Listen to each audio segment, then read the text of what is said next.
수행하시는 분들이 많잖아요. 어떤 분들은 수행한 지 얼마 안 됐지만 일상에서 수행을 잘하는 분이 있는가 하면 어떤 분들은 진짜 오랫동안 수행을 하고 나름 본인이 열심히 하는데 일상에서 수행이 잘 안 되는 분들, 심지어 일상에서 수행이 가능하다는 것 자체를 모르는 사람들이 있어요. 되게 안타깝긴 한데 우리가 지금 이렇게 시험이 수행을 하니까 우리는 일상에서 수행을 너무 당연하게 생각을 하죠. 그렇게 하기 위해서 노력을 하고 있고 다들. 근데 같은 위파사나 수행을 하지만 또 어떤 분들은 그러니까 집중해서 하는 수행은 잘하는데 그게 일상에서의 수행으로 전혀 연결되지 않는 사람들도 있거든요. 그러니까 수행이라고 하는 것이 항상 따로 어떤 시간과 공간을 마련하고 그리고 자성과 행선을 굉장히 진지하게 할 때만 가능하다라는 또 그렇게 하는 수행이 더 뭐랄까 무게가 있고 좋다라고 하는 그런 믿음을 가진 사람들이 분명히 있습니다.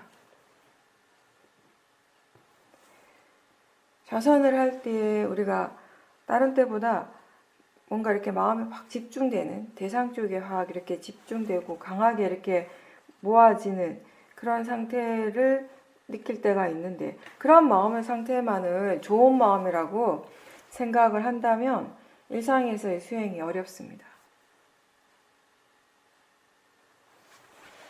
견해가 바르기 때문에 사띠가 이어지게 되고 사마디도 생길 수 있다라는 거.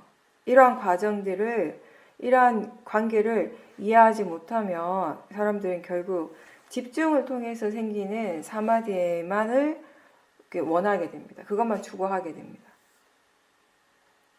근데 그렇게 하나의 대상에만 강하게 집중하고 그걸 통해서 사마디를 키우는 것에만 익숙하다면은 일상생활에서 일어나는 그 다양한 그런 상황들 속에서 수행을 계속 이어가는 것은 거의 불가능할 수밖에 없어요. 그리고 오랫동안 열심히 수행을 하고 있지만 사티가 잘 이어지지 않는다면 견해를 잘 확인해 보십시오. 어떤 마음가짐으로 수행을 하고 있는지를 지켜보십시오. 수행의 목적에 대해서도 우리가 바르게 알고 해야 합니다.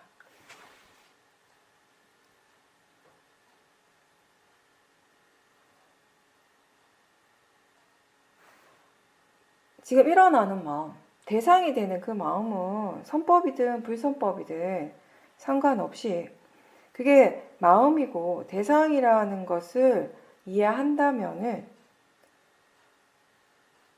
그런 이해를 가지고 수행을 한다면 수행을 충분히 잘하고 있는 겁니다. 그렇게 수행을 할 때는 마음의 힘이 점점 좋아지게 됩니다.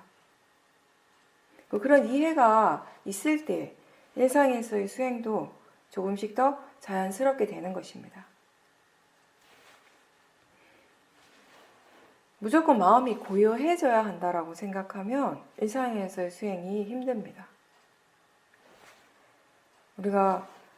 우리 삶 속에서는 사실 너무나 많은 일들이 계속 일어나고 있고 예측하지 못한 일들이 갑작스럽게 생기는데 그런 과정에서 마음이 어떻게 항상 고요할 수 있겠습니까? 아무리 수행자라 하더라도.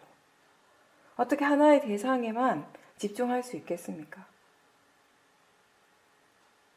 고요하지 않은 마음, 들뜨고 또 때로는 고통스러운 그 마음을 있는 그대로 지금 일어나는 대로 놔두고 단지 알아차림이 있도록 그것을 대상으로 알아차리려고 하는 그 노력이 바른 노력입니다. 일상에서 수행이 잘 안 되면 질문을 많이 하십시오. 그렇게 여러 가지 질문을 하면서 마음이 대상을 향할 수 있도록, 법을 향할 수 있도록 해야 합니다.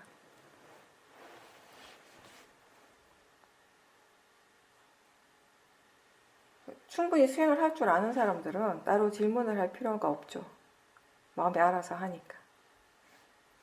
이게 항상 좀 그 기준을 딱히 어느 선에도 딱 맞춰서 말을 할 수가 없기 때문에 어떤 분은 지금 질문을 자주 하면 할수록 본인의 수행에 도움이 되는데 어떤 분은 안 해도 되는데 자꾸 질문을 해가지고 오히려 수행의 힘이 좀 감소가 되기도 하거든요.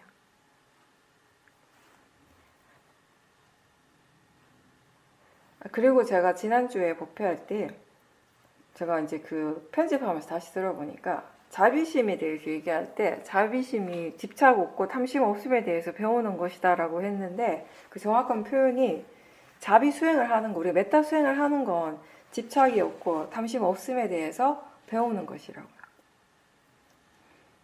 그렇게 이제 우리가 수행을 통해서 개발되어진 마음, 그 자비심이라고 하는 건 결국 탐심과 집착이 없는 그 마음의 상태에서 자연스럽게 일어나게 되는 것이죠. 우리가 좋은 일을 할 때에도 사실은 내가 좋은 일을 한다라는 그런 생각이 일어나잖아요. 대부분의 경우. 그리고 이 일이 내가 이렇게 함으로 해서 이게 나한테 좋을 것이라고 하는 그런 기대감도 어느 정도 있을 때가 많고, 그래서 내가 누군가를 위해서 이 일을 한다 또는 이게 나한테 꼭 좋은 결과를 가지고 올 것이다라는 그런 믿음으로 하기보다는 어떤 결과를 특별하게 바라지 않고 그냥 할 수 있을 때 사실은 더 좋은 결과, 더 좋은 과보가 올 수 있겠죠. 그렇게 되려면 결국엔 뭐냐면 아까 얘기한 것처럼 탐심 없고 집착 없는 그런 마음의 상태가 되어야 된다는 거죠. 우리는 수행할 때 딱히 이런 메타를 키우는 수행을 따로 연습을 하지는 않고, 다만 지금 우리가 하고 있는 수행 자체가 궁극적으로 지혜를 개발하는 수행을 하는 것이잖아요. 그렇게 지혜가 충분히 개발되었을 때, 지혜 힘이 충분히 좋아졌을 때, 이 지혜라고 하는 이 마음이 어떤 하나의 요소가 일어나는 것이 아니라 여러 가지 좋은 마음들인 거예요. 좋은 마음의 질인 거예요. 그런 좋은 마음들의 요소를 계속 개발하면서 마음의 질이 점점 더 좋아지게 되고, 그 결과 통찰지가 또 개발되었을 때 그때 일어나는 좋은 마음 중에 일부분이 이런 메타의 마음, 사무량심이 다 포함이 되는 거죠. 우리가 메타, 카루나, 무디타, 우페카 이런 사무량심의 마음이 있고, 그리고 이런 번뇌가 일어날 때나 그럴 때 그런 번뇌들을 좀 컨트롤 잘 다루기 위해서 어떨 때는 그런 이제 메타 수행을 활용을 할 때도 있어요. 그런 것들이 도움이 되는 부분도 분명히 있지만 결국 이 번뇌의 마음을 이해하고 그 지혜를 개발하는 수행을 하려면은 그 번뇌와 그 번뇌를 바로 대상으로 지켜보고, 그리고 그 번뇌와 함께 일어나는 그 느낌, 그런 감각들을 바로 대상으로 지켜보는 연습을 계속 해야 하는 겁니다. 그러니까 자비심을 억지로 일으키려고 노력하는 것보다는 오력의 힘을 키우는 것, 이런 지혜의 힘을 계속 개발해서 통찰지가 충분히 이렇게 키워졌을 때, 그때 이런 좋은 마음들, 사무량심도 함께 일어나게 된다는 것입니다. 마음이 어느 한쪽으로 치우치지 않고 다양한 각도에서 대상과 그리고 자기 자신에게 지금 펼쳐지고 있는 그런 세상을 바라볼 수 있게 되고, 또 여유가 생기고 어떤 결과에 대해서든 오픈되어지는 것, 이런 것들이 다 지혜의 역할입니다. 지혜가 있기 때문에 가능한 것입니다. 나한테 좋아서 하고 나한테 안 좋아서 안 하는 것이 아니라 해야 할 일이기 때문에 하는 것이에요. 그리고 지금 어떤 마음으로 하고 있는지를 알면서 하는 것입니다. 지혜가 힘이 좋을 때, 그때는 나와 다른 사람 모두에게 이익이 되는 일을 하려고 하는 마음이 더 자연스럽게 일어나게 됩니다. 우리가 좋은 일을 할 때, 그 일을 할 때에도 마음이 좋고 하고 나서도 행복하고 마음이 좋은 상태를 경험하게 되죠. 이렇게 경험적으로 그것이 좋다는 것을 충분히 알게 되면 그걸 또 하고자 하는 마음이 더 자연스럽게 더 자주 일어납니다. 어떤 결정을 하고 그것을 행동으로 옮기는 과정에서 처음부터 끝까지 마음을 한번 잘 살펴보십시오. 어떤 마음으로 이 일을 하려고 하고 또 지금 어떤 마음으로 이 일을 하고 있는지에 대해서 알면서 하십시오.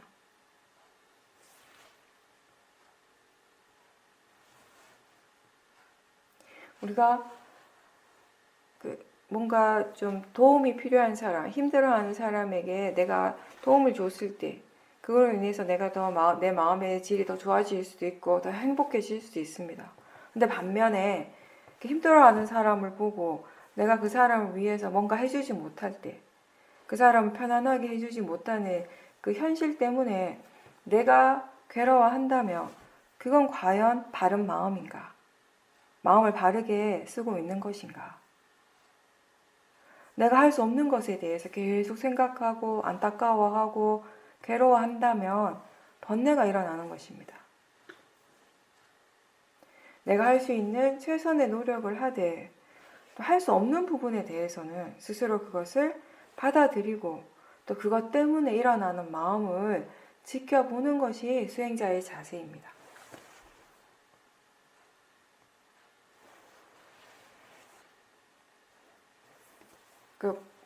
부시를 할 때에도 뭔가 이렇게 좋은 일을 할 때에도 마음이 그냥 생각으로 관념적으로 내가 지금 좋은 일을 하는구나, 좋아 이렇게 해서 일을 하고 끝내는 것이 아니라 그때도 지금 어떤 마음으로 일을 하려고 하는지를 보라는 것입니다. 좋다고 생각해서 하는 건지 그게 정말 이익이 있다는 것, 나에게도 다른 사람에게도 이익이 있다는 것이 이해하기 때문에 하려고 하는 것인지, 들뜸이 있는지, 평온한 마음으로 하는지, 그리고 그 일을 하는 과정에서도 계속 일어나는 마음들, 변화하는 마음들을 충분히 지켜보면서 하고 있는지, 그 일을 다 하고 난 다음엔 어떤 마음이 일어나는지, 이 일을 할 때는 지혜의 마음으로 했지만 하고 난 다음에 내가 잘했다라고 하는 생각으로 혹시 들뜸이 일어나고 있지 않은지 다 지켜보라는 것입니다. 그렇게 하는 것이 우리가 항상 얘기하는 일상의 삶에서 수행을 하는 것이에요. 그런 것들이. 우리가 수행을 하든 하지 않든 또는 통찰지에 힘이 있든 없든 아침에 일어나서 화장실 가고 양치하고 밥 먹고 사람들 만나고 일하고 잠자고 똑같아요. 그죠? 그리고 신구의 삼업을 짓는 거 다 똑같습니다. 근데 뭐가 달라집니까? 행위는 같지만 내가 해야 할 일들은 다 똑같이 하고 있지만 그걸 어떤 마음을 하고 있는가가 달라지는 게 수행의 결과라고 했어요. 일이 달라지는 것이 아니라. 그죠? 수행을 통해서 내가 변한다라고 하는 건 결국 뭐가 변하는 것이에요? 마음의 질이 변하는 것이잖아요. 그죠? 우리는 수행을 하면 나를 둘러싼 세상이 바뀔 것 같지만 결국 우리가 지금 이해하고 있는 건 세상이 달라지는 것이 아니라 그 세상을 바라보는 관점, 그 세상을 바라보는 마음의 질이 달라지는 것이잖아요. 근데 신기하게도 마음의 질이 달라졌을 때 똑같은 것을 체험을 하더라도 마음 그것을 예전과는 다르게 받아들인다라는 것이에요.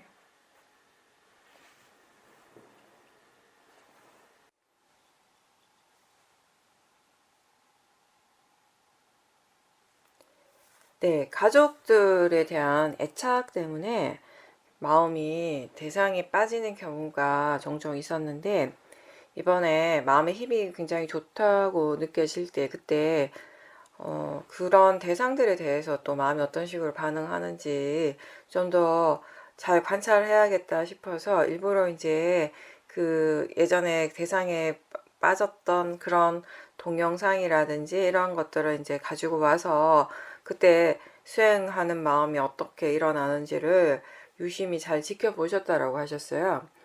그때 그 좋아하는 마음도 보고 일어나는 느낌도 보고 또 수행하는 쪽의 마음도 이제 지켜보고 이런 식으로 계속 관찰을 하다가 보니까 이 대상과 수행하는 마음 양쪽을 다 분명하게 알고 있었고 그런 식의 수행이 이렇게 계속되니까 똑같은 동영상을 보고 있지만 예전처럼 대상에 빠지지 않고 마음이 수행을 하면서 계속 볼 수 있었다라고 말씀하셨습니다.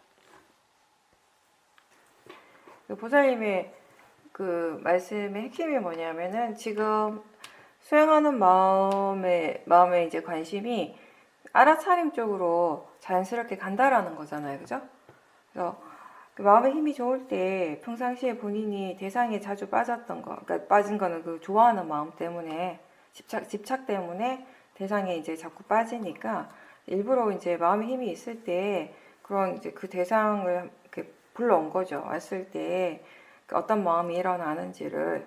근데 그랬을 때 이제 마음의 힘이 있었고 그리고 의도적으로 이제 수행을 하고자 하는 그런 이렇게 의도를 가지고 이제 지켜봤기 때문에 이때는 아마 쉽게 마음이 알아차림 쪽으로 향하게 됐을 거예요. 그죠? 우리가 사실은 그 대상, 육문에서 일어나는 대상을 바로 알아차림할 수도 있고 그것을 알아차리는 그 마음을 다시 알아차림할 수도 있다라고 했어요. 근데 이제 사티가 충분히 이어지고 있을 때에는 수행자가 조금 의도를 가지고 마음의 관심을 알아차림 쪽으로 한번 돌려보라고 그쪽으로 향할 수 있도록 좀 노력을 해보라는 얘기를 많이 하죠. 그죠? 그 이유가 왜 그렇겠어요? 이 사티하는 알아차리는 이 마음 자체가 파라마타예요. 그죠? 그리고 이것을 그러니까 우리가 이 알아차림을 알 때, 알아차림 쪽으로 알 때 굳이 대상을 이렇게 찾지 않더라도 그 마음은 이미 대상을 알고 있죠. 그죠? 그러니까 수행하는 마음이, 지켜보는 마음이 대상, 그 육문에서 일어나는 대상을 바로 볼 때, 그때 우리가 조심해야 되는 것 중에 하나가 뭐냐면 어떤 관념적인 부분들, 대상에 대한 여러 가지 생각들이 계속 일어날 수밖에 없다는 것이잖아요. 그죠? 뭔가를 볼 때 소리에 대해서, 볼 때 보이는 것에 대해서, 보이는 대상에 대해서, 들을 때는 소리 그 자체에 대해서, 느껴지는 느낌에 대해서, 감각에 대해서, 맛에 대해서, 냄새에 대해서, 생각의 내용, 이런 것들이 우리가 쉽게 빠질 수 있게 되잖아요. 그죠? 생각을 대상으로 보기 어렵다라고 사람들이 대체로 그렇게 생각하는 이유가 뭐예요? 생각을 바라볼 때 마음 쪽을 보기보다는 생각의 내용 쪽을 자꾸 알기 때문에 힘든 것이잖아요. 그죠? 근데 그게 유독 생각만 그런 것이 아니에요. 사실은 그만큼 생각의 내용에 빠지는 것처럼 사실 우리는 뭔가를 볼 때, 들을 때 보이는 대상이나 형색이라고 하는 그 대상, 그리고 소리라고 하는 이 대상 자체에 빠지는 경우가 사실 굉장히 많아요. 그죠? 생각만 그런 거 아니거든요, 사실은. 여러분들 한번 생각해 보세요. 우리가 깨어있는 시간에 계속 보고 있고 듣고 있고 생각이 일어나요. 그죠? 느낌도 일어나고 하는데. 그럴 때 그 많은 시간 중에 정말 지금 보고 있고 느끼고 있고 또는 지금 듣고 있구나를 알아차릴 때가 더 많습니까? 아니면 보이는 대상, 들리는 소리 내용 자체에 순간적으로 빠져 있을 때가 더 많겠습니까? 대상이 빠져 있을 때가 아마 대부분 사람들이 더 많을 거예요. 그러니까 그렇지만 수행을 하니까 우리가 어떤 점이 이제 일반적인 부분하고 다른가 하면 순간적으로는 대상이 훅 빠져요. 빠지는데 알죠. 대상이 빠졌다는 사실을 순간 다시 금방 캐치를 해요. 하면서 지금 보고 있구나, 지금 듣고 있구나 이러면 이제 마음이 수행을 하는 것이에요. 그죠? 근데 이렇게 하는 때도 많지만 또 그렇게까지 안 될 때도 많고 그냥 보이고 들리는 거든 느낌 이 자체에 그냥 빠져 있을 대상 자체에 빠져 있을 때도 많아요. 사실 객관적으로 우리가 본다면은 사실 생각만을 우리가 따로 이렇게 스페셜하게 특별하게 여길 필요가 전혀 없는 거예요. 그죠? 생각이라는 대상뿐만 아니라 그 외 다른 대상들에 대해서 우린 여전히 대상의 내용에 많이 빠져 있거든요. 그걸 스스로 캐치하지 알아차리지 못하는 것이지. 그리고 무슨 이유 때문인지 모르겠지만 어쨌든 위파사나 수행, 불교 수행을 하는 사람들이 있어서 생각이라고 하는 부분이 굉장히 중요하다라고 하는 그런 인식이 누구에게나 좀 어느 정도 있는 것 같아요. 위파사나뿐만 아니라 제가 예전에 그냥 선방에서 수행을 할 때도 마찬가지예요. 스님들이 수행에 대한 얘기를 할 때 생각을 굉장히 우리가 수행의 그 어떤 타겟으로 많이 얘기를 할 때가 많았거든요. 대부분 그냥 부정적인 것이죠. 부정적인 대상이 되는 거죠. 그러니까 그때는 대체로 우리가 생각에 대한 얘기를 하는 건 뭐냐면 생각 때문에 수행이 너무 힘들다 이런 얘기를 이제 많이 하는 거죠. 근데 사실은 수행을 힘들게 하는 거는 생각뿐만 아니라 다른 여러 가지 대상들이 다 마찬가지 그렇게 하고 있는데 그런 부분들에 대해서는 생각만큼 심각하게 안 여긴다고 안 여기는 것 같아요. 제가 볼 때는. 생각이 특별하게 더 심각한 것이 아닌데. 그죠? 객관적으로 보면 사실은 24시간 동안 잠자는 시간 빼고 나머지 이제 우리가 수행을 하려고 노력하는 그런 시간들을 객관적으로 이렇게 딱 펼쳐놓고 보면 사실은 생각이 내용에 빠지는 것만큼 보이는 대상이나 들리는 소리라고 하는 이 대상이 빠져 있는 게 굉장히 많거든요, 사실. 근데 생각만큼 우리가 심각하게 진지하게 받아들이지 않는 그 차이가 있는 것이지. 그죠?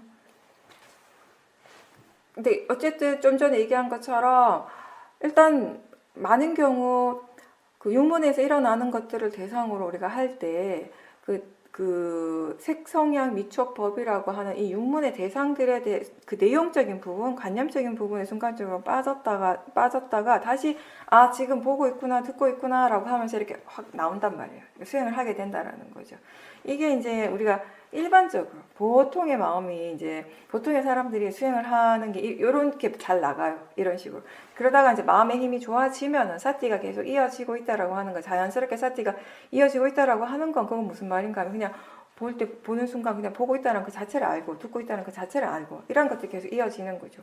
이런 실제를 아는 것이 이어지고 있고 동시에 거기에 무엇을 보고 있고 무엇을 듣는지 어떤 느낌이 일어나는지 다 알고는 있어요. 알고는 있지만 마음의 관심 자체가 그런 관념적인 부분들이 별로 이렇게 관심을 두지 않는다라는 것이에요. 실제 하는 쪽에 더 많은 관심을 두게 되는 것이에요. 그러니까 어떻게 보면 우리가 관념과 실제가 항상 함께 일어나고 있는데 많은 경우 항상은 아니지만 많은 경우는 사실은 관념이라고 하는 것이 지금 일어나고 있는 실제가 무엇인가를 우리한테 알려주는 역할을 하잖아요.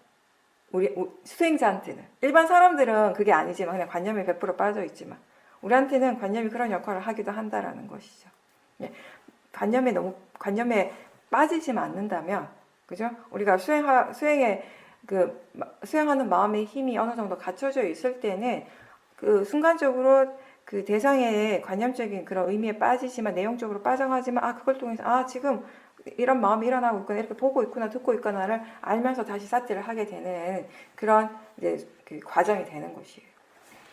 근데 이제 그렇게 이제 수행을 하면서 점점 수행하는 마음의 힘이 좋아지게 됐을 때 수행하는 마음의 힘이 좋아진다는 건 당연히 사티가 좋아지는 거고 사마디도 좋아지는 거고 무엇보다도 지혜가 생기는 것이에요. 이러면서 이 여러 가지 지혜가 있겠죠. 바른 견해를 이해하는 지혜도 있고 또 무엇보다도 무엇이 실제이고 무엇이 관념인가를 아는 그런 지혜도 함께 일어나는 것이에요. 그러면서 마음이 점점 또 이런 것들을 이해하게 되는 것이에요.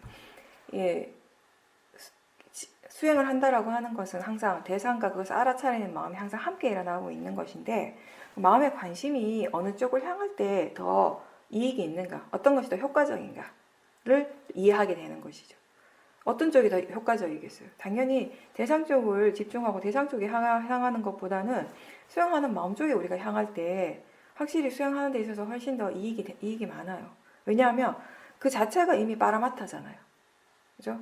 알아차린 마음 그 자체가 빠라마타이고 거기에 관심을 둘 때 또 가장 좋은 이점이 뭐냐면 지금 어떤 견해, 어떤 마음가짐으로 수행을 하고 있는가가 금방 알아진다라는 거예요.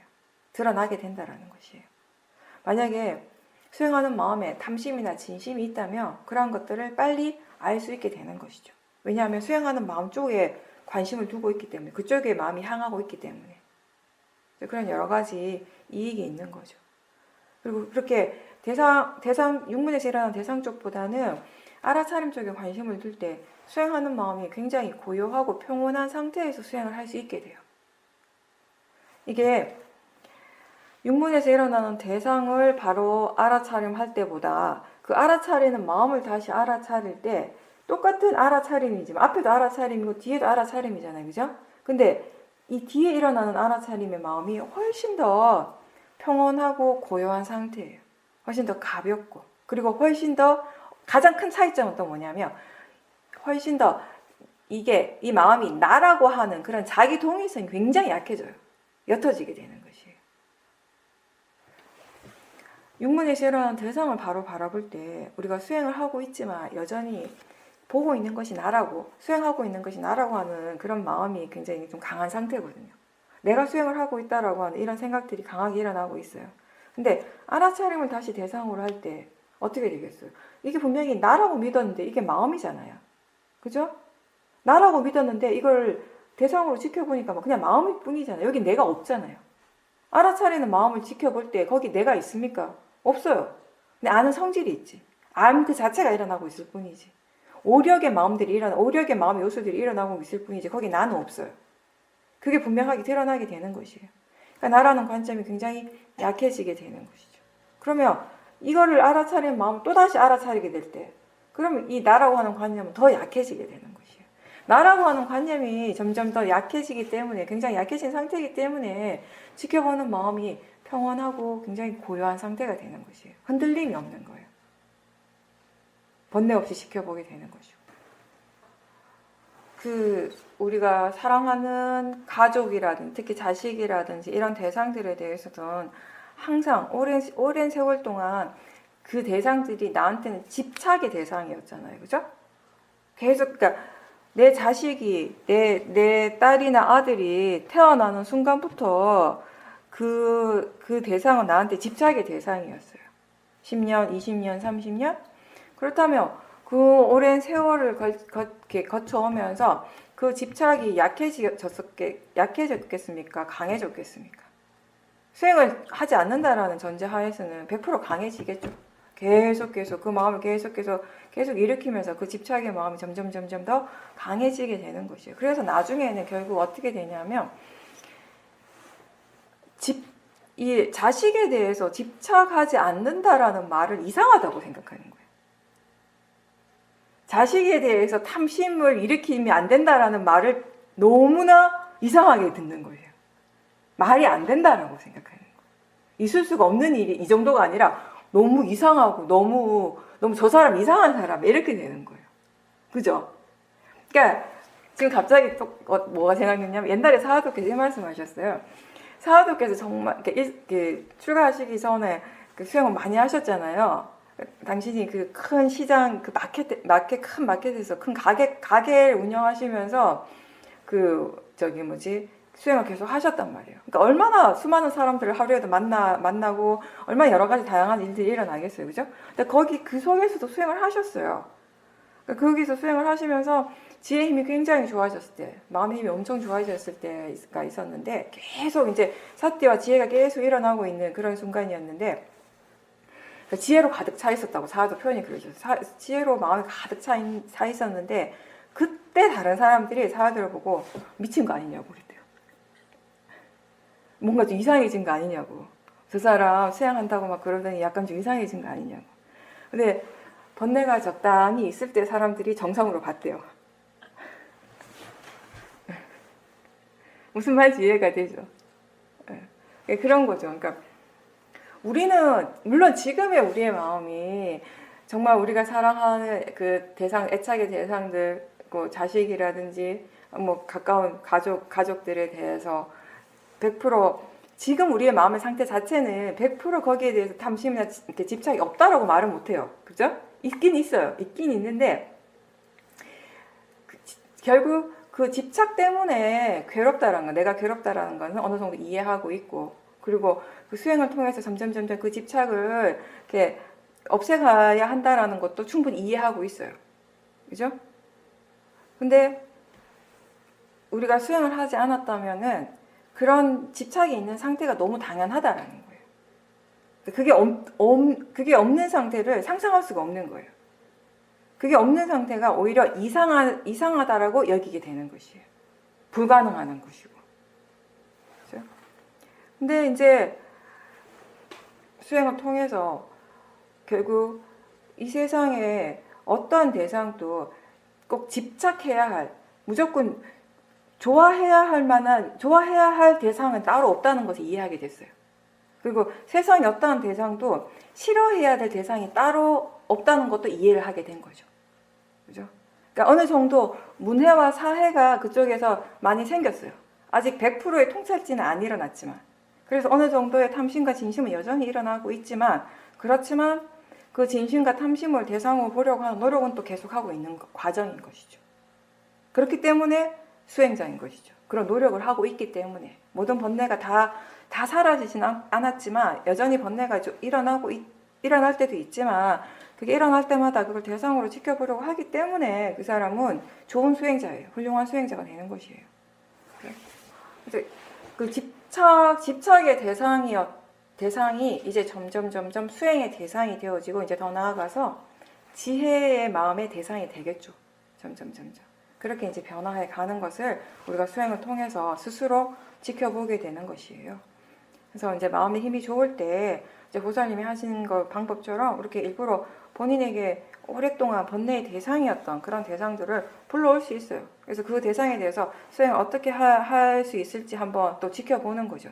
다만 그렇게 마음의 힘이 좋을 때는 그 대상을 불러오는 건 괜찮은데 불러온 다음에는 마음에게 맡겨주세요. 그거에 대해서 내가 뭘 어떻게 해야지라고 생각하지 말고 그렇게 대상이 이렇게 알아질 때 마음이 지금 어떻게 수행하는지 어떻게 하고 있는지를 그냥 단지 보도록 하는 거예요. 처음에는. 그렇게 해서 마음이 충분히 수행을 잘하면 내버려 두면 되고요. 여전히 나는 충분히 이 정도의 마음의 힘이면 이 대상에 대해서도 수행을 할 수 있겠다 싶어서 한번 대상을 불러와 봤는데 다시 또 번뇌가 일어난다면 그때는 또 좀 더 할 수 있는 적절한 노력을 해줘야겠죠. 그런 식으로 이제 수행을 하시면 돼요. 그러니까 마음의 힘이 좋을 때 사티가 자연스럽게 이어지고 지혜가 기본적으로 바탕에 깔려 있을 때는 가장 좋은 게 뭐냐면 수행하는 그 방법적인 측면에 있어서 내가 최대한 개입하지 않는 거예요. 방법적인 면에 있어서는. 이렇게 그러니까 그 전 단계에는요. 그러니까 이런 거죠. 이렇게 수행을 도대체 어떻게 해야 되는지 모르는 사람은 그냥 사티만 하도록 노력하면 되는 것이고 어느 정도 사티가 되고 마음에 대한 이해가 어느 정도 좀 생기고 난 다음에는 지금 수행을 어떻게 해야 되지라는 생각을 우리가 하게 되는 거예요. 그러면서 이렇게도 해보고 저렇게도 해봐요. 그건 이제 뭘 바탕으로 하는가 하면 이제 많이 듣는 걸 바탕으로 하는 거예요. 수행에 대한 본문도 많이 듣고 이렇게 하면서 이럴 땐 이렇게 해보라 그랬지? 해보고 잘 안 되네 그럼 또 저렇게 해볼까? 이렇게 하는 거죠. 그런데 사실 이게 처음보다는 수행이 굉장히 잘 되는 상황은 맞는데 그렇지만 여전히 내가 많이 개입을 하고 있잖아요. 방법적인 측면에서. 근데 그렇게 해야 돼요. 그때는. 그죠? 왜냐하면 마음이 아직 충분한 이해가 없으니까 수행을 어떻게 해야 되는지에 대한 이해가 없으니까 그렇게 하라고 하는 거예요. 근데 한 가지 문제가 내가 요즘 느끼는 것 중에 하나가 뭐냐면 너무 자꾸 이렇게만 계속 수행을 하다 보니까 이제 마음이 알아서 수행을 하고 있는데도 본인이 자꾸 이거 이렇게 할까 저렇게 할까 자꾸 생각을 하는 거예요. 그렇게 할 필요가 없는데. 근데 그게 딱 어떤 지점에서 이제 거기까지 하시면 됩니다. 이제 이렇게 다음 단계로 넘어가서 이게 아니잖아요. 마음이라고 하는 것이. 그죠? 우리가 뭐 어디 가가지고 뭐 운동을 하거나 뭐 아니면 공부를 해가지고 무슨 단계가 딱 정해진 어떤 레벨의 수준이 이제 바뀌는 그런 기준이 딱 있는 게 아닌 거예요. 그러니까 그게 좀 애매한 거죠. 그죠? 근데 그것도 할 수 없어요. 본인이 내가 개입 안 해도 되는데 개입을 하면서 좋은 마음의 상태가 깨지는 걸 또 경험해 보는 거죠. 또 하면서 이게 아니구나, 이렇게 하는 게 아니었구나를 또 이제 또 배워가는 거죠. 우리가 계속 뭔가 이렇게 스스로 이렇게 깨져가면서 배우잖아요. 뭔가 이렇게 망했다 하면서 또 거기서 뭔가 배우고 또 잘못했네라고 하면서 또 거기서 배우고 그죠? 한번 넘어졌다가 또 일어나고 넘어졌다 일어나고 계속 그런 과정인 거예요. 그죠?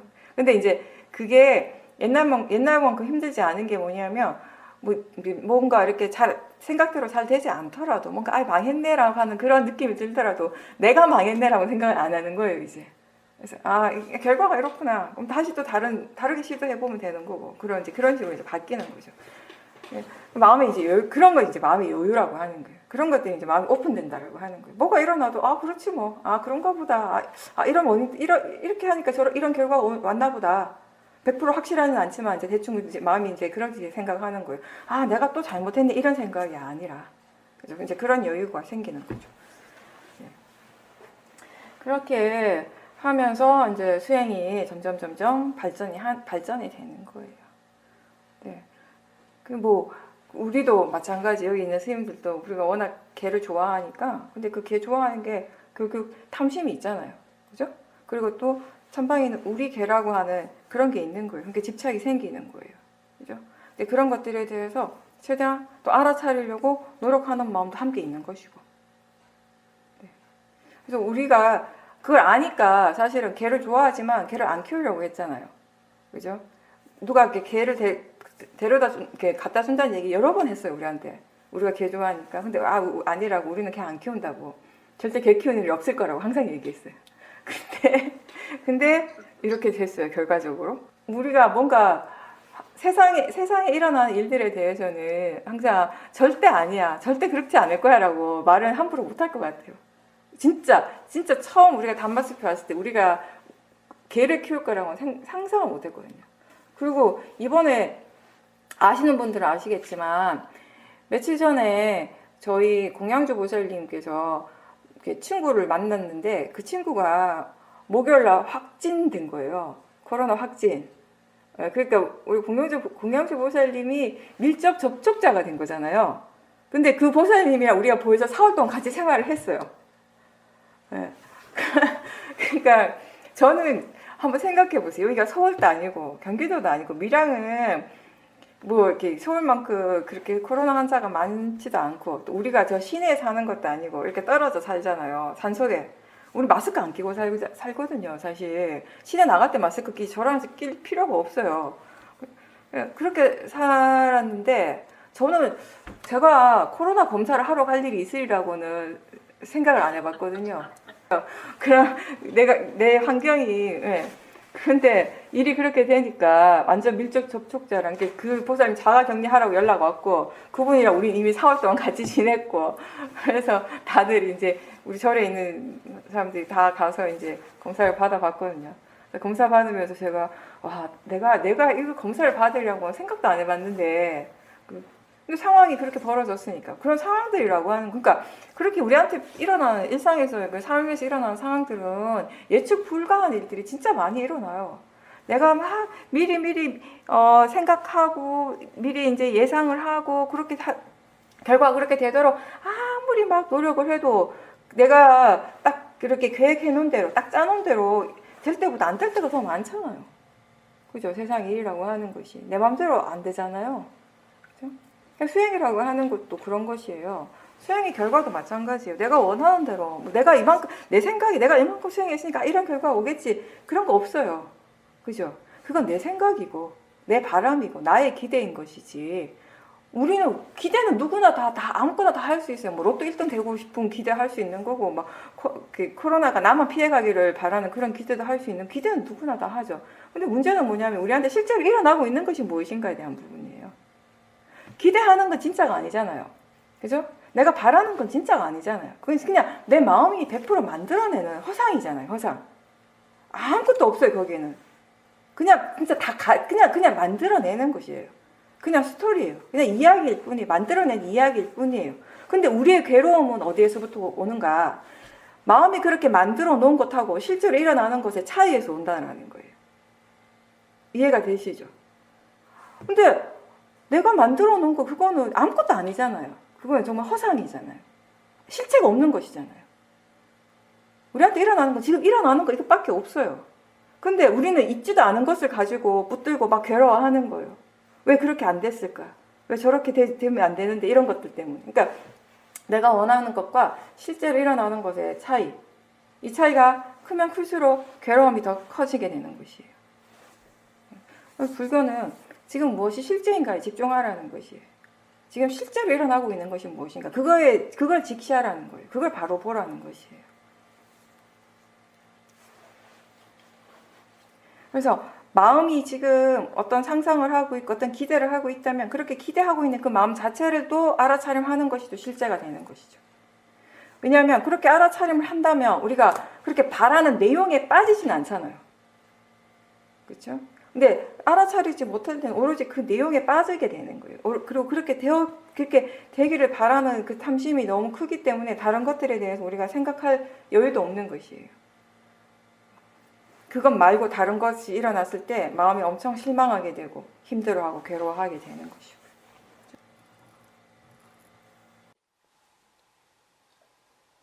네, 보살님께서 그동안 이제 수행하시면서 관념과 실제에 대한 이해도 어느 정도 이제 생기고 있는데, 근데 생각을 알아차림할 때는 이상하게 다른 대상들보다 좀 수행하는 마음이 좀 무겁게 느껴지고, 그러면서 본인이 생각을 알아차릴 때 그 생각하는 마음을 자꾸 찾으려 하고 있다라는 것을 아시게 된 거죠. 그 생각을 그냥 일어나는 생각을 그 순간에 알아차리면 되는데 그 내용을 알면 내용을 알고 안다고 알고 또 실제를 알아차리면 또 실제 알아차리는 줄 알면 되는데 그거를 알아차리기 위해서 너무 스스로 애를 쓰고 있었다라는 것을 어느 순간 이렇게 깨닫게 됐다라고 하셨어요. 마음이라고 하는 건 생각하는 마음도 역시 그냥 일어나고 있는 것일 뿐인데 그렇게 일어나고 있음을 알면 되는데 그걸 왜 찾으려 했을까?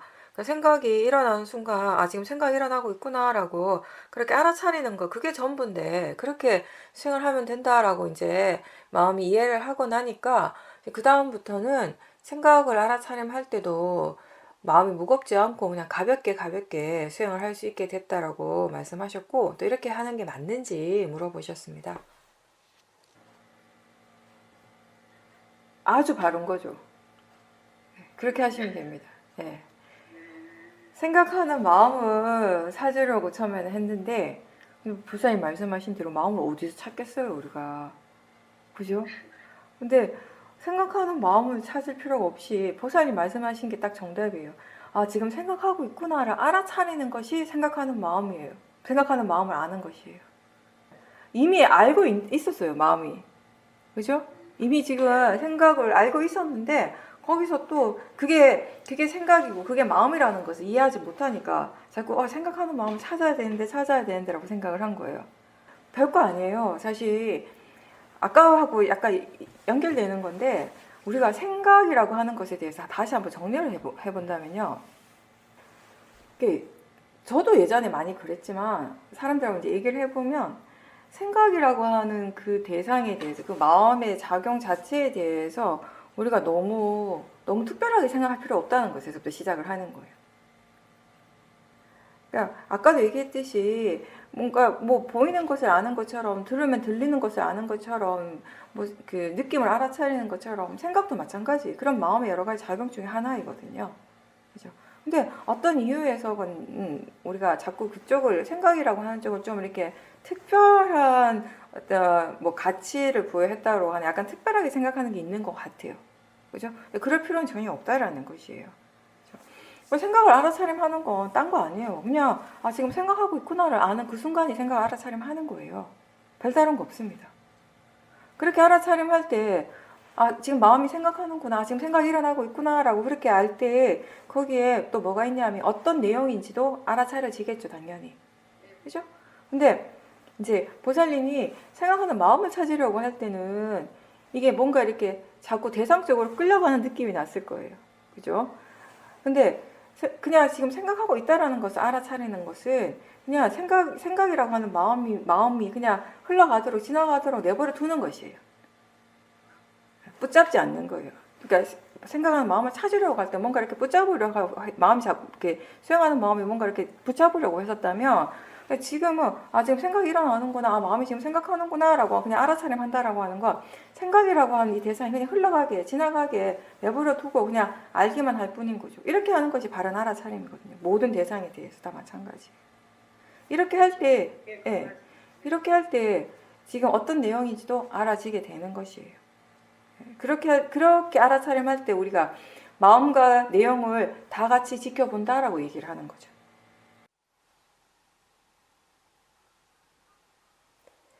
네, 그렇게 생각하는 마음에 대한 이해가 조금 생기고 나니까 그 마음을 어떻게 지켜봐야 되는가에 대한 이해가 생기니까 이제 지금까지는 부사님이 수행을 하실 때 이걸 봐야겠다라고 좀 생각을 하고 그 대상을 붙잡고 보려고 애를 많이 썼다면 이제는 어떤 대상이든지 그냥 놓고 그냥 지켜보기만 하는 그런 힘이 생겼다라고 말씀하셨습니다.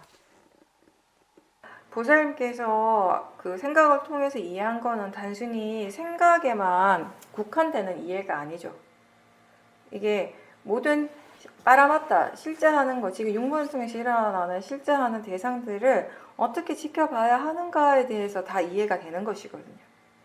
생각하는 마음을 그렇게, 그러니까 막 내가 찾아가서 보는 것이 아니라 그냥 지금 이런 것이 일어나고 있구나 그런 정도의 사티를 할 뿐이에요. 그냥 뭐가 일어나더라도 그냥 내버려두고 알아차림만 하는 것이거든요.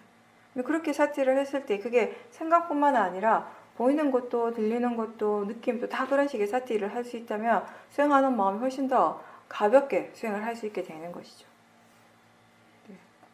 각각의 그 법이, 실제하는 법이 그것만의 어떤 고유한 성질들이 분명히 있어요. 다 각각의 그 성질이 있고, 우리가 그 성질들에 대해서도 이제 이해하기 위해서 수행을 하는 건데, 근데 그러면서 또 그 공통적인 그런 성질들도 함께 있거든요.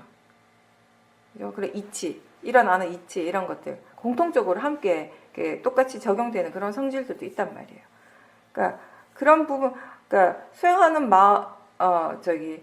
생각이라고 하는 그 마음을 우리가 이해했을 때, 사실 지금 같은 경우는 이제 보살님이 하신 말씀이 결국 생각이라고 하는 그 마음의 고유한 성질에 대한 이해도 있지만, 동시에 수행을 어떻게 해야 하는가에 대한 이해도 함께 있는 것이거든요. 그죠? 우리가 수행하는 방법적인 이해를 생각을 통해 얻을 수도 있고, 또 느낌을 통해 얻을 수도 있어요. 아니면 보는 것이나 듣는 것을 통해서 마찬가지 수행하는 법에 대한 이해가 생길 수 있어요. 또 그게 굉장히 중요한 지혜고요. 그렇게 뭘 통해서든 어떤 대상을 통해서든 수행할 줄 아는 지혜가 생겼다면, 그런 지혜는 다른 육문의 대상들에 대해 알아차림하는데도 다 똑같이 적용될 수 있는 것이거든요. 그죠? 그리고 생각하는 마음에 대한 이해가 이제 생긴 거예요. 무엇이 빠라마타인가, 빠라마타를 어떻게 알아차림하는가에 대한 이해가 생긴 거잖아요. 그죠? 그러니까 그냥 그 마음을, 내가 마음이라고 하는 것이 내가 아무리 찾으려고 해도 눈으로 볼 수 있는 것도 아니고 어떻게 찾아지는 것이 아니고, 그냥 단지 일어나고 있다는, 그냥 알 수만 있는, 그러니까 아는 것만 할 수 있다라는 거. 그러니까 지금 이런 생각이 일어나고 있구나, 이런 마음이 일어나고 있구나라고 알아차리는, 그게 전부구나. 이게 빠라마타에 대한 이해가 생긴 것이거든요. 빠라마타라고 하는 것이 바로 이런 것이다. 이런 성질이라는 것이에요. 이게 어디 있는 것이 아니기 때문에 찾을 수가 없는 것이에요. 그죠? 그러니까 그걸 이해하신 거잖아요. 그냥 단지 일어나는 것일 뿐인데, 지금 이 순간 일어나고 있기 때문에 알 수 있는 것이, 그게 단데, 일어나기 때문에 알 수 있다라는 거, 그게 전부인데 왜 그걸 찾으려고 애를 썼을까라고 한 이해가 생긴 거는 빠라마타의 성질에 대한 이해가 생긴 거잖아요. 그냥 단지 일어나고 있다라는 거, 일어나는 성질이라는 거, 알아지고 있다라는 거, 알아지는 성질이라는 거, 그런 것들에 대한 이해가 생긴 거예요. 그죠? 근데 그 이해는, 그런 빠라마타에 대한 이해는 생각하는 마음, 그 생각이라고 하는 그 마음의 성질에만 국한되는 게 또 아니잖아요. 모든 빠라마타에 다 공통적인 성질이 그런 거예요. 일어나는 성질. 그죠? 일어나는 것이에요. 그냥 있는 것이, 어디 있는 것이 아니라 일어나는 거예요. 그 조건에 따라서 순간순간 일어나는 것이고, 그것이 일어나고 있기 때문에 우리는 그 순간에 그걸 알아차릴 수 있는 것이라는 거. 이 말을 지금까지 수행을 하면서 보살님이 수없이 많이 들었을 겁니다.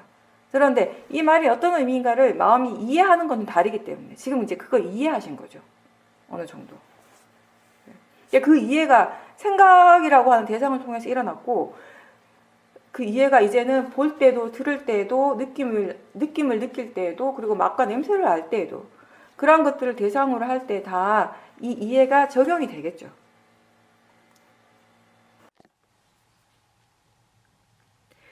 네, 그 몇십 년 전에 있었던 일인데, 그게 현재의 일과 연결이 되면서 약간 어떤 연상작용처럼 갑자기 그 옛날 일이 떠올랐다라고 하셨어요.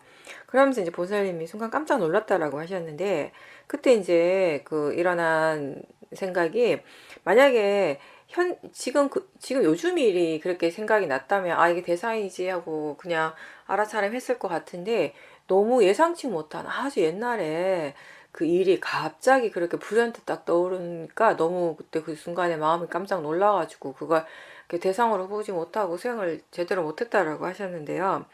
그 이제 좀 시간이 지나고 난 다음에 마음에 다시 이제 그런 부분들에 대해서 이제 되돌아보면서 어떤 것이 일어나더라도 결국은 그거를 대상으로 봐야 한다라는 그런 이해가 다시 또 새롭게 스스로에게 이제 일어났다라고 하셨습니다. 그러면서도 동시에 앞으로도 이제 생활을 하다 보면 이렇게 전혀 예상치 못한 그런 번뇌들이 문득문득 일어나겠다라고, 이런 생각도 하셨다라고 말씀하셨습니다. 네, 당연히 일어나겠죠. 앞으로도. 지금 마음이라고 하는 거는 지금 일어나는 것만 알 수 있어요. 그죠? 보살님한테 1분 후에 10분 후에 어떤 마음이 일어날지, 번뇌가 일어날지, 지혜가 일어날지, 그거는 아무도 몰라요. 일어나는 순간에만 알 수 있는 것이기 때문에, 그죠? 지금 마음의 힘이 좋아서, 지금의 지혜의 힘이 좋아서, 지금 같으면, 지금 마음 정도면 정말 어떤 대상에 대해서도 번뇌가 안 일어나겠다라고 하는 그런 믿음이 생기는 순간들이 있어요. 그렇지만 그게 지나면 또 마음의 질이 변하면서 또 번뇌가 일어나기도 하거든요. 그죠? 그런 것이 마음이에요. 그러니까 어떠한 순간에도 번뇌를 안 일으켜야겠다라고 우리가 이런 마음가짐으로 수행하진 않잖아요. 그죠? 그냥 가장 좋은 마음가짐은 그러니까 번뇌가 일어나면 그 번뇌를 대상으로 알아차림하겠다라고 하면 그 마음가짐이면 충분해요, 보살님. 그러니까 앞으로 번뇌가 일어나겠지 안 일어나겠지 이거 생각할 필요도 없어요, 사실은. 당연히 일어날 것이고, 그리고 아직 안 일어나는 것에 대해서 우리가 뭐 어떤 마음이 일어날까는 전혀 알 수 없는 것이니까, 그죠? 근데 번뇌가 일어나든 번뇌 아닌 것이 일어나든 뭐가 일어나든 그 순간에 그거를 대상으로 지켜보겠다라는 것만 그런 분명하면 되는데, 근데 그 분명함이라고 하는 것이 내가 여기서 이 자리에서 결심한다고 해서 분명해지는 건 아니라는 거예요. 그죠? 그게 이제 이게 우리가 이해를 해야 되는 부분이 바로 그런 부분들인 거죠. 그러니까 수행을 오래 하지 않은 분들은 힘들어하는 부분 중에 하나가 이거예요. 분명히 어제는 수행이 좀 되는 것 같았는데, 이제 조금 뭔가 아는 것 같았는데, 이제 조금 지혜도 생기는 것 같았는데, 왜 오늘 이 모양이지, 마음이? 이런 생각이 이제 들 때가 자주 있어요. 그죠? 그런 것들을 그냥 바로 이렇게, 이게 그냥 마음이니까, 그냥 마음의 질이 조건에 따라 달라지니까, 이게 자연적 이치지라고 이렇게 그냥 넘어가기가 쉽지 않은 거예요. 뭔가 이렇게 탁 걸려있는 느낌이 들어요. 근데 그게 왜 그런가 하면, 바로 지혜 수준이 다르기 때문에 그런 것이거든요. 그러니까 지금 같으면 지금 마음의 질이 이렇구나. 지금 또 이렇게 이런 이렇게 조건에 의한 결과라고 하는 자연적 이치로 이렇게 일어나겠지라고 하는 그런 것들을 당연하게 마음이 생각하고 받아들이게 되는데 예전에 안 그랬잖아요. 그죠? 그러니까 계속 그렇게 마음의 상태가 달라지는 것들에 대해서 마음의 질이 좋아졌다가 또 마음의 질이 막 나빠졌다가 이런 것에 대해서 본인 스스로도 정신이 없는 거예요. 정신이 없고 황당하고 마음의 질이 좀 좋아지면 기분 좋았다가 마음의 질이 안 좋아지면 또 기분이 나빴다. 계속 업다운. 그게 사실은 좀 힘들어요. 수행자한테 처음에.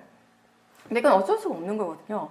그러니까 결국 이게 마음이라고 하는 것이 자연적 이치다. 원인과 결과를 결코 벗어날 수가 없다. 나하고 상관없이 원인과 결과를 벗어날 수 없다라는 것에 대한 이해가 어느 정도 좀 확고해지기 전까지는 이게 계속 반복되고 이게 반복되기 때문에 본인이 좀 힘들어지는 것은 누구도 피할 수 없는 것이거든요.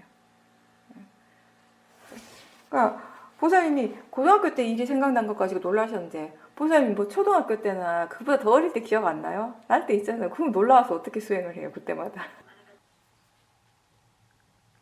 네, 조사를 한 건 잘하셨고요. 우리가 뭔가 본인한테 좀 오래 지속되어 온 그런 번뇌들은 한번 그렇구나라고 한번 이해했다라고 해서 충분하지 않아요. 계속 또 이해를 해야 돼요. 그런 기회가 올 때마다 또 그걸 지켜보고 또 조금씩 이해를 해 나가고 그 이해가 점점 깊어지다 보면 이제 나중에는 그게 더 이상 안 일어나는 때가 오는데 지혜가 한두 번 일어나가지고는 힘든 거예요. 근데 이제 이게 마음이라고 하는 것이 사실 진짜 그런 걸 잘해요. 지금 내가 보는 거 또는 듣는 거 느끼는 거 맛, 냄새 이런 것과 연관된 과거의 것들을 잘 불러와요. 근데 그 과거의 것이 어제 그저께 것이 아니라 10년, 20년, 30년, 40년 전 것도 막 불러오는 거예요. 그러니까 보살님은 그게 너무 놀라워가지고 내용이 훅 빠졌다고 그랬는데 저는 사실 이제 수영하면서 이게 마음이라고 하는 게 진짜 내가 아니네. 이게 내가 할 수 있는 일이 아니네라는 걸 되게 저 나름 개인적으로 뭔가 이렇게 많이 느끼게 했던 체험이 이런 거거든요, 사실. 그러니까 마음을 계속 지켜보고 있고 특히 생각을 계속 지켜보고 있는데 그 생각들이 일어나는 것들을 보면서요. 그 어떤 대상을 통해서 내가 어떤 맛을 딱 맛보는 순간에 또는 뭘 이렇게 누군가를 만나는 순간 어떤 음악을 딱 듣는 순간에 과거의 것들이 쫙 밀려오는 그 생각을 대상으로 보니까 이게 하나의 생각이 아니라 많은 생각들이 그냥 쫙 밀려오는 거를 파도처럼 밀려오는 걸 보게 돼요. 그 생각의 파도를 보는 거예요. 그걸 보는 순간에 딱 일어나는 마음이 마음이 뭐라고 말하냐면 와, 이거 정말 내가 아니었구나. 그냥 마음이구나. 내가 이건 절대 못하겠구나. 저는 사실 그런 이해가 그때 일어났었거든요. 그러니까 보살님은 아마 그게 보살님이 어떤 번뇌와 오래된 번뇌와 연결됐기 때문에 순간적으로 내용에 빠졌을 수는 있어요. 결국 그것도 뭐냐면 왜 사티가 깨졌냐면 그게 그냥 마음이라고 하는 이해가 그 순간에 없었잖아요. 그죠? 이게 그냥 뭐가 일어나더라도 마음이 어떤 생각을 하더라도 마음이 이렇게 생각하는구나. 마음이 지금 일어나는구나 라고 알았다면 사실은 잠깐 놀랄 수는 있지만 그게 막 사티가 깨지고 그 이어지던 사티가 깨져버리는 그런 결과는 오지 않을 수 있거든요. 그렇죠? 그러니까 보살님께서 결국 아까 그런 얘기를 했었어요. 이제 육문에서 생각을 통해서 일어난 지혜가 육문에 다 적용이 될 수는 있지만 사실 그게 쉽지 않은 것 같다라고 말씀하셨잖아요. 그죠? 물론 제가 어떤 그러니까 지혜에 대해서 얘기를 하는 거는 모든 사람들한테 모든 순간에 다 그 지혜가 적용될 수 있다는 건 전제를 하진 않아요. 그게 일어날 수 있는 충분한 조건이 갖춰졌을 때, 그런 지혜가 충분히 일어났을 때 그렇게 된다라는 얘기예요. 결과가 그렇다라는 얘기를 하는 거예요. 그렇다면은 받아들일 수 있잖아요. 그죠? 그러니까 생각에 대해서 우리가 어떤 지혜가 일어났어요. 이게 결국 마음일 뿐이구나. 그리고 이 마음을 어떻게 이렇게 이 파라마타를 어떻게 지켜봐야겠다라고 하는 이해가 이제 생각을 통해서 일어났단 말이에요. 근데 어떤 경우는 그 지혜가 생각뿐만 아니라 다른 육분에서 다른 작용들이 다 적용이 가능해져요.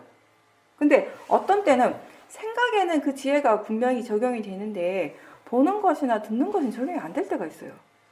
그럼 왜 그럴까요? 지혜가 일어나긴 일어나는데 그 지혜의 깊이가 다른 거죠. 얼마만큼 이해했는가가 다른 거예요. 그래서 우리가 항상 그 얘기 하잖아요.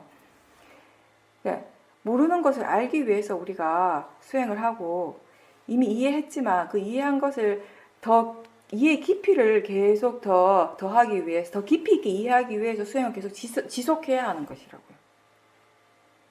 한번 이해했다고 해서 충분하지 않기 때문에 이해는 계속해서 지혜라고 하는 것은 계속해서 일어나야 하는 것이기 때문에 그러니까 한번 일어난 지혜가 모든 번뇌에 다 적용이 되는 그런 지혜도 있는가 하면 딱 그 순간 일어나는 그 순간에만 적용이 되고 그 다음에는 적용이 되지 않는 지혜들도 굉장히 많습니다. 지금 같은 경우도 마찬가지예요. 보살님이 아마 그냥 뭐가 일어나더라도 이건 그냥 마음이고 대상일 뿐이다. 그냥 자연적 이치로서 일어나고 있을 뿐이야 라고 하는 지혜가 좀 더 깊었다면은 그때 그 과거의 생각이 떠올랐을 때에도 그냥 순간 이게 어떻게 지금 생각나지? 라고 놀랄 수는 있지만 수행하는 마음은 계속 수행을 할 수 있었겠죠. 네, 보살님께서 지금 그렇다면 이제 관점을 다르게 보면 이게 진짜 내가 만드는 게 아니라 그냥 마음이구나, 마음의 일이구나 라고 하는 그런 이해가 생기게 되는 것이고 그게 그 무아를 이해하는 것이겠구나 라고 이렇게 말씀하셨습니다. 그렇죠. 그런 것들은 무아를 이해할 수 있는 좋은 기회가 되죠. 진짜 깜짝 놀랐다라고 하는 건 다시 얘기하면 이런 얘기일 수도 있어요. 이거는 정말 내가 상상하지 못한 거잖아요. 그러니까 내가 할 수 있는 일이 아니라는 것이니까 깜짝 놀란 것일 수도 있어요. 그러니까 이게 자기 동의시하기에는 힘든 거죠. 어떻게 이렇게 일어날 수 있지? 라는 생각으로 깜짝 놀란 거잖아요. 그럼 다시 얘기하면 그거는 이건 정말 내가 한 게 아니네. 이건 정말 내가 할 수 있는 일이 아니네. 나하고 상관없이 일어나네. 라고 하는 그런 이해도 일어날 수 있는 거죠. 사실 그걸 통해서. 그게 그 무아에 대한 이해인 거죠.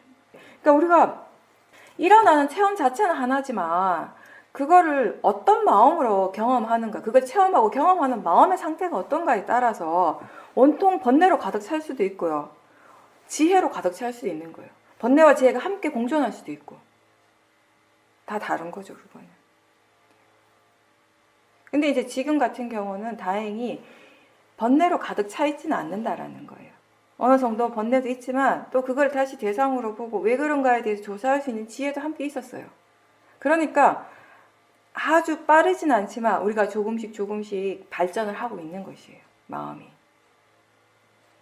이제는 어떤 경우에도 100% 번뇌만 있기보다는 어쨌든 그 번뇌가 지금 일어나고 있음을 알아차리는 마음이 함께 있다는 것이 굉장히 다행스러운 거죠.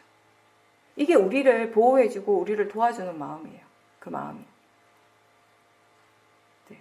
그리고 아까 얘기하던 거 연결해서 하면 보살님은 이번에 그런 경우는 아니라고 하셨지만 이제 다른 분들한테 이제 적용이 될 수 있으니까 얘기를 한다면 우리가 과거에 대한 생각들이 일어나면 뭐가 힘드냐면 과거에 내가 잘못한 것들에 대한 후회가 우리를 힘들게 하거든요. 그죠? 생각이야 뭐든 일어날 수 있죠. 과거에 대한 생각 뭐든지 할 수 있죠. 근데 우리가 왜 힘든가 하면은 바로 그런 부분들 때문이에요. 후회하는 거. 그죠? 그렇게 하지 말았어야 하는데 라고 하는 이런 생각들. 그때 내가 잘못해가지고 그 영향이 지금까지도 미치고 있기 때문에 지금 내가 힘들다라고 하는 그렇게 생각할 수도 있는 부분이 있고. 근데 우리가 그때 알아야 될 건 뭐냐면 그때 그런 선택을 한 것도 그때 마음이라는 것이에요. 내가 아니라. 그때 마음이 그렇게 했어요. 그때 마음이라고 하면 그게 뭐겠어요? 그때의 그 마음의 지혜, 그때의 마음에 일어나고 있던 번뇌 이런 것들이 다 복합적으로 영향을 미친 것이에요. 어떤 하나의 마음이라기보다는.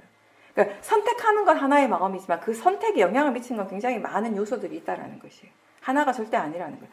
여러 가지 많은 조건들이 그 하나의 선택을 하게 만든 것이에요. 그죠? 그러니까 내가 아니라 그 마음이 선택한 것도 마음이고 그 선택의 마음도 그냥 일어나는 것이 아니라 그런 수많은 조건에 의해서 일어난 것이에요. 그러면 그때 그 마음의 조건에서는 그렇게 선택할 수밖에 없었던 것이겠죠.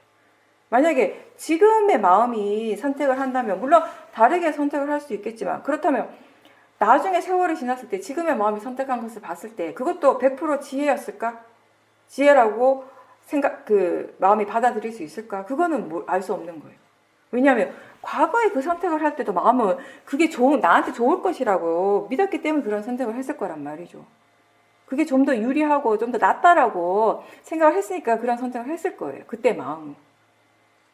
우리가 지금 아무리 모든 선택을 다 지혜로서 하고 싶다고 해서 지혜로서 선택을 할 수 있을까요?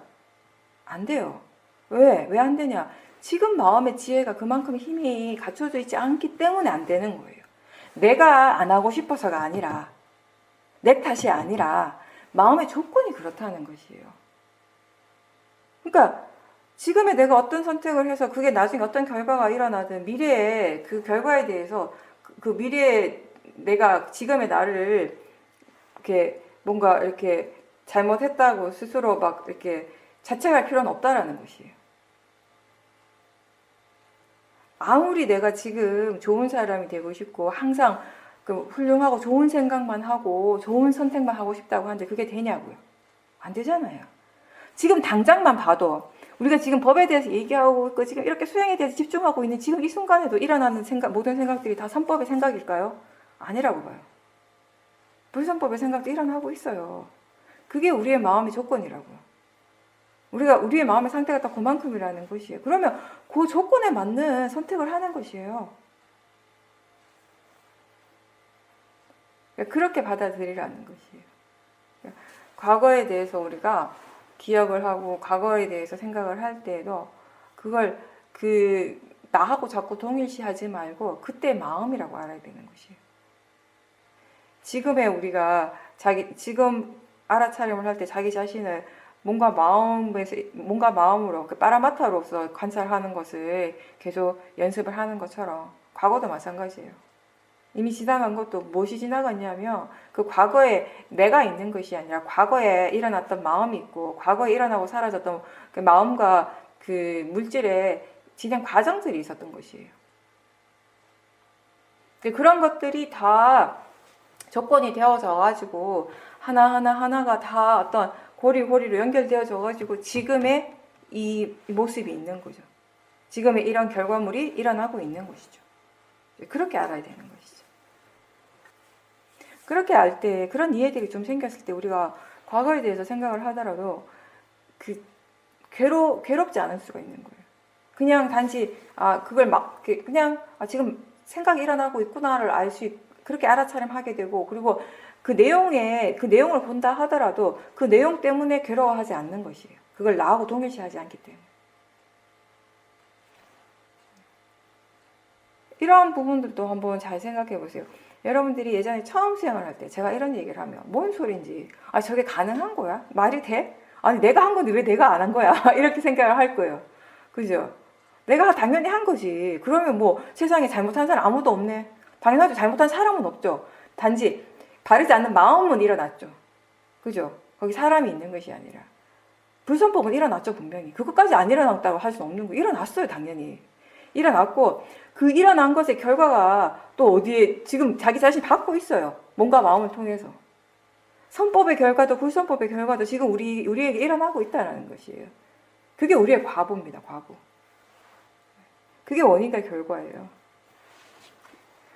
그렇게 이제 이해하는 것이 자기 자신에 대한 바른 이해인 거죠. 그게. 없으면 그럼 오늘 여기서 마치겠습니다. 수고하셨습니다.